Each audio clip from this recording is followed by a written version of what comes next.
ਬਠਿੰਡਾ ਦੇ income tax ਦਫ਼ਤਰ ਵਿਖੇ ਅੱਜ ਇਨਕਮ ਟੈਕਸ ਕਮਿਸ਼ਨ ਵੱਲੋਂ ਸੀਏ ਐਸੋਸੀਏਸ਼ਨ ਅਤੇ ਬਾਰ ਐਸੋਸੀਏਸ਼ਨ ਦੇ ਵਕੀਲਾਂ ਦੇ ਨਾਲ ਕੀਤੀ ਗਈ ਅਹਿਮ ਮੀਟਿੰਗ ਅਤੇ ਟੈਕਸਾਂ ਸੰਬੰਧੀ ਕੀਤੀ ਗਈ ਗੱਲਬਾਤ।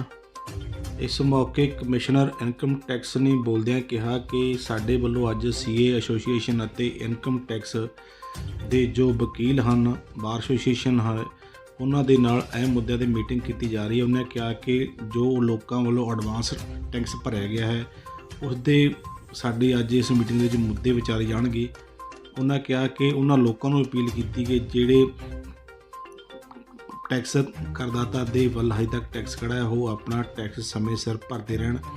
ਇਸ ਲਈ ਅੱਜ ਉਹਨਾਂ ਵੱਲੋਂ ਇਸ ਸੰਬੰਧੀ ਹੀ ਸਾਰੇ ਸੀਏ ਬੁਲਾਏ ਹੋਏ ਸਨ ਅਤੇ ਪੂਰੇ 6 ਜ਼ਿਲ੍ਹਿਆਂ ਦੇ ਇੱਥੇ ਵਕੀਲ ਬੁਲਾਏ ਹੋਏ ਸਨ। ਇਨਕਮ ਟੈਕਸ ਦੇ ਜੋ ਵਕੀਲ ਹਨ ਉਹਨਾਂ ਦੇ ਨਾਲ ਇਹਨਾਂ ਵੱਲੋਂ ਇੱਕ ਅਹਿਮ ਮੀਟਿੰਗ ਕੀਤੀ ਗਈ ਸੀ। ਜੋ ਐਡਵਾਂਸ ਟੈਕਸ ਭਰਿਆ ਹੈ ਜਾਂ ਇਹਨਾਂ ਵੱਲੋਂ ਕਿੰਨਾ ਟੈਕਸ ਰਿਫੰਡ ਕੀਤਾ ਗਿਆ ਉਸ ਸੰਬੰਧੀ ਸਾਰੇ ਮੁੱਦੇ ਅੱਜ ਇਹਨਾਂ ਵੱਲੋਂ ਇਸ ਮੀਟਿੰਗ ਦੇ ਅੰਦਰ ਵਿਚਾਰੇ ਗਏ। ਤੁਸੀਂ ਦੇਖ ਰਹੇ ਹੋ ਤਸਵੀਰਾਂ ਬਠਿੰਡਾ ਦੇ ਇਨਕਮ ਟੈਕਸ ਦਫ਼ਤਰ ਦੀਆਂ ਤਸਵੀਰਾਂ ਨੇ, ਜਿੱਥੇ ਇਨਕਮ ਟੈਕਸ ਦੇ ਕਮਿਸ਼ਨ ਵੱਲੋਂ ਸੀਏ ਐਸੋਸੀਏਸ਼ਨ ਅਤੇ ਬਾਰ ਐਸੋਸੀਏਸ਼ਨ ਦੇ ਵਕੀਲਾਂ ਦੇ ਨਾਲ ਗੱਲਬਾਤ ਕੀਤੀ ਜਾ ਰਹੀ ਹੈ। ਉਹਨਾਂ ਵੱਲੋਂ ਟੈਕਸ ਦੇ ਸੰਬੰਧੀ ਕੁਝ ਮੁੱਦੇ ਵਿਚਾਰੇ ਜਾ ਰਹੇ ਹਨ।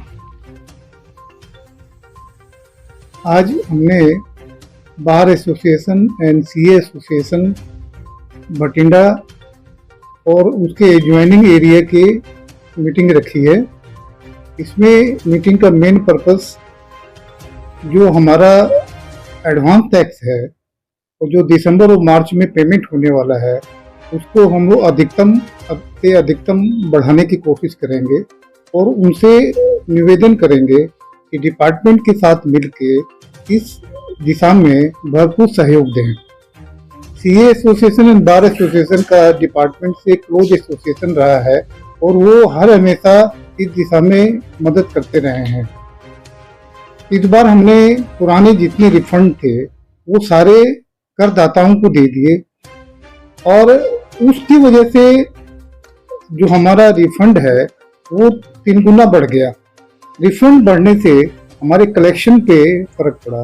बठिंडा चार्ज का नेट कलेक्शन जो है वो अब निगेटिव हो गया है रिफंड की वजह से। ये नहीं कि करदाता ने एकदम कम कर दिया, लेकिन उसका मेन कारण रिफंड है। तो इस मीटिंग का मेन उद्देश्य ये है कि जो हमारे नेट कलेक्शन जो निगेटिव जा रहा है लोगों को इनकरेज करके पहले सीए और बार एसोसिएशन से, उसके बाद हर एक बड़े बड़े करदाताओं को से हम लोग रिक्वेस्ट करेंगे कि अधिकतम सहयोग दें, अधिकतम से अधिकतम टैक्स एडवांस टैक्स दें। दूसरा, करदाताओं ने पिछले साल जो 22-23 में असेसमेंट ईयर में सेल्फ असेसमेंट जो है बहुत ज़्यादा दिया। सेल्फ असेसमेंट जब आदमी रिटर्न फाइनल कर लेता है मार्च के बाद तब सेल्फ असेसमेंट देता है, तो वो सेल्फ असेसमेंट ना दे के एडवांस टैक्स दे, तो जिससे कि क्या एडवांस टैक्स का कलेक्शन बम्पर बूस्ट करे, क्योंकि काउंट जो है कलेक्शन एडवांस टैक्स का होता है।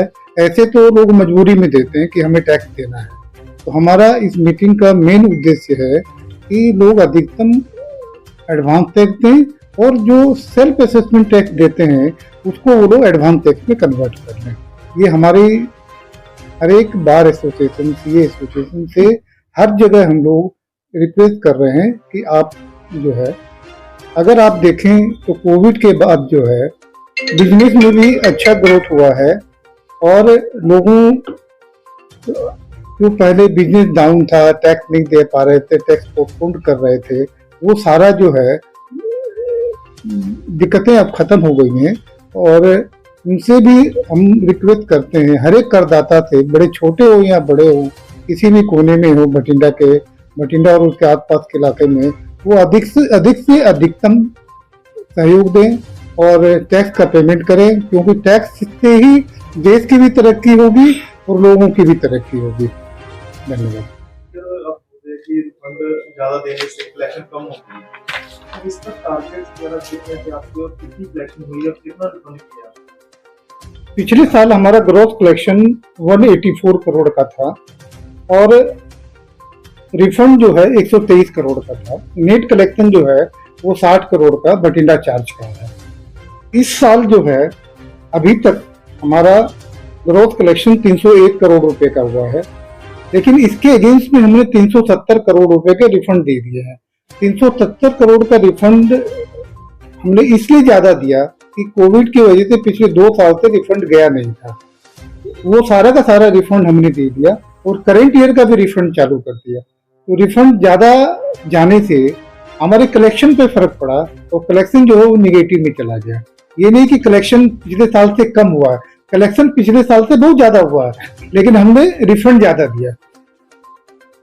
सर, ये रिफंड किया है, ये क्यों करना ज़्यादा कैसे करती है? इसका जो पेंडिंग होता है टैक्स या फिर कोई ज़्यादा टैक्स भर देते हैं, वो रिफंड के कई कारण होते हैं, ज्यादातर तो वो ज्यादा भर देता है तब हम लोग उसको रिफंड देते हैं। कई होते हैं कि अपील इफेक्ट हमने दिया या किसी ने रेक्टिफिकेशन फाइल किया तो उसकी पुरानी डिमांडें जो है रेक्टिफाई होती हैं तो उसमें रिफंड निकल जाता है। कई बड़े बड़े मामले जो है ट्रिब्यूनल में, हाई कोर्ट में चलते रहते हैं और वहाँ पे जब उनके फेवर में जजमेंट आता है तो उनको हम रेक्टिफाई करके उनको रिफंड देते हैं। लेकिन इसमें जो 370 करोड़ में ज्यादा रिफंड है, ये प्रोसेसिंग के रिफंड है ज्यादा। जब उनकी रिटर्न प्रोसेस हुई तो उसमें रिफंड उनको मिला, जो कि लोग वेट कर रहे थे कि मेरा 1 साल से नहीं मिला, कोविड की वजह से हम काम नहीं हुआ, तो वो सारे के सारा उनके अकाउंट में ऑटोमेटिक चला गया। उनको कहीं भी डिपार्टमेंट आने की जरूरत नहीं पड़ी, हमारी ऑटोमेटिक प्रोसेस से सबको रिफंड करा गया। तो अब लोगों की कोई ग्रीवेंस नहीं है कि हमारा रिफंड पेंडिंग पड़ा हुआ है। ऐसी फर्म नहीं है जिसपे आपने कोई सर्च किया हो या कोई नोटिफिकेशन की ये डिपार्टमेंट है? इस तरह के काफी लोग हैं और अभी तो सरकार ने एक इनसाइट पोर्टल पे हमें दिखाई पड़ जाता है कि इसने इसको इनकम हुई है और इसने टैक्स नहीं पेमेंट किया है या उसने टैक्स कम पेमेंट किया है, तो हम लोग उसी हिसाब से उसके अगेंस्ट में जो है एक्शन लेते हैं। ऐसी है तो टोटल फर्म मेजर फर्म के काफी बिग अमाउंट का टैक्स नहीं दिया है, वो जो सूचना हमारे तक ही सम्मिलित है तो वो हम लोग पब्लिकली नहीं दे सकते, क्योंकि वो फिर उनके पर्सनल चीज़ों को हट करते हैं और उसने कितना दिया क्या दिया वो थोड़ा सा सामाजिक हिसाब से उसको अलग ही रखा जाता है। जी सर, थैंक यू।